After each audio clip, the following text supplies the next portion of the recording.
السلام علیکم ویورز، ایک نئے ایپیسوڈ کے ساتھ آپ کا میزبان اسد الرحمان۔ آج ہم بات کریں جی نوائز پولوشن کے بارے میں۔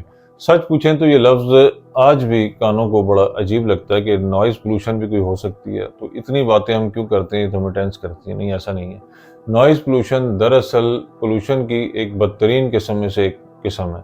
یعنی یوں سمجھ لیں کہ اگر اسموگ ختم بھی ہو جاتی ہے، بارش کے بعد فضا صاف بھی ہو جاتی ہے، تو لیکن نوائز پولوشن ایک ایسی بیماری ہے جو بہت مشکل ہے کنٹرول کرنا، جس کے لیے آپ نے اکثر دیکھا ہوگا کہ ہماری لیونگ کو امپروو کیا جاتا ہے، گیٹڈ کمیونٹیز کو متعارف کرایا جاتا ہے، لوگ فار ایریاز میں، سبربس میں جا کے رہنا پسند کرتے ہیں، کسی ویرانے میں جا کے رہنا پسند کرتے ہیں، جو کہ کامن بات نہیں اور اتنی آسانی سے افورڈ بھی نہیں کیا جا سکتا، مگر وہ لوگ جو انڈرسٹینڈ کرتے ہیں کہ نیچر کی ویلیو کیا اور سکون کیا ہوتا ہے، تو یقینی طور پہ نمبر 1 پہ یا نمبر 2 پہ نوائز پولوشن کی بیماری کو رکھتے ہیں کہ اس سے کسی طرح جان چھڑائی جا سکے۔ لیکن یہاں پہ ایک بڑی مزیدار بات میں آپ سے شیئر کرنا چاہوں گا کہ ہمارے ہاں 2 طرح کے طبقات پائے جاتے ہیں۔ ایک وہ لوگ ہیں جو نوائز پولوشن کو رونق کا نام دیتے ہیں، یعنی اگر آپ کنجسٹڈ شہری علاقوں کو دیکھیں تو وہاں کی صبح عمومی طور پہ لاؤڈ سپیکر کی آوازیں جو کہ ہاکرز نے آج کل لگائی ہوتی ہیں، جو کہ قانون جرم بھی ہے،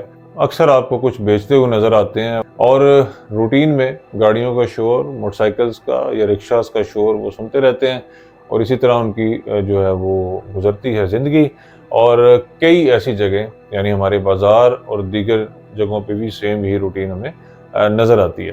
ہمارے موٹر بائکس، جو اکثر میرا ٹاپک بھی رہتا ہے کہ موٹر بائکس جو ہیں اس وقت ایک طوفانی بدتمیزی کا منظر پیش کرتے نظر آتے ہیں، جس میں بڑی وجہ یہ ہے کہ اس کے ساتھ ساؤنڈ کے ساتھ الٹریشن کی جاتی ہے، اور وہ ساؤنڈ جو ہے وہ انتہائی خراب یا اونچی بنائی جاتی ہے، اور وہ جو بچے اس کو چلا رہے ہوتے ہیں جو کہ پہلی انڈر ایج ہوتے ہیں، تو وہ اس کو ایک فخر محسوس کرتے ہیں یا اٹینشن سیکنگ کے لیے یہ سارا کچھ وہ کرتے نظر آتے ہیں۔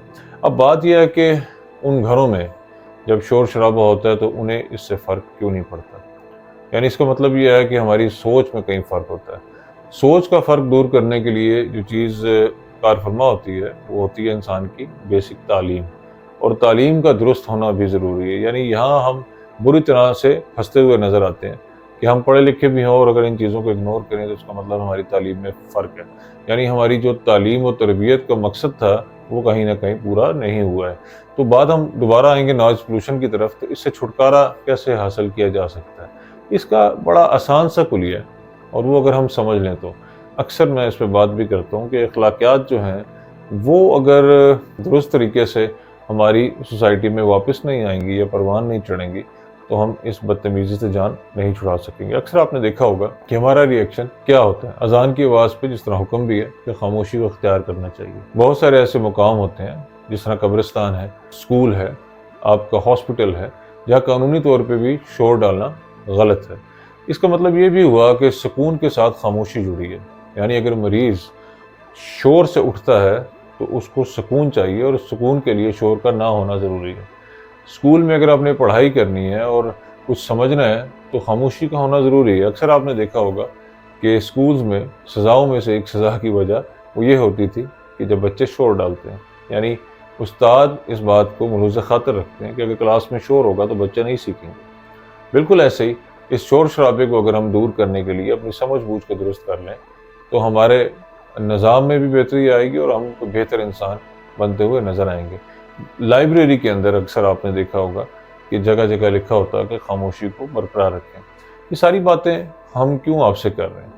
یہ باتیں اس لیے کی جا رہی ہیں کہ ہماری اخلاقی گراوٹ کی وجوہات ہیں، اور ان وجوہات میں ہر برائی کہیں نہ کہیں ایک مین رول پلے کر رہی ہے۔ تو نوائز پولوشن کو آپ کو برائی لینا چاہیے۔ شور شرابے، ڈھول دھماکے، یہ ساری چیزیں جو ہیں اچھی نہیں لگتی ہیں، اور اگر اچھی کہیں لگتی بھی ہوں تو بالکل شارٹ ٹائم کے لیے، کسی موقع پہ تھوڑی دیر کے لیے، اس سے زیادہ نہیں۔ تو ہمیں دن اور رات کا فرق کو بھی سمجھنا چاہیے، ہمیں ان جگہوں کو، رہنے سہنے کی جگہوں کو، ہماری سیکرڈ پلیسز کو، اور ہر چیز کا باقاعدہ لحاظ رکھنا چاہیے۔ امید ہے اس پوائنٹ کو آپ نے سمجھنے کی کوشش کی ہوگی، اور آگے آنے والے وقت میں کہیں نہ کہیں ہم احتیاط برتتے ہوئے نظر آئیں گے۔ نیکسٹ ایپیسوڈ تک کے لیے مجھے دیں اجازت۔ السلام علیکم۔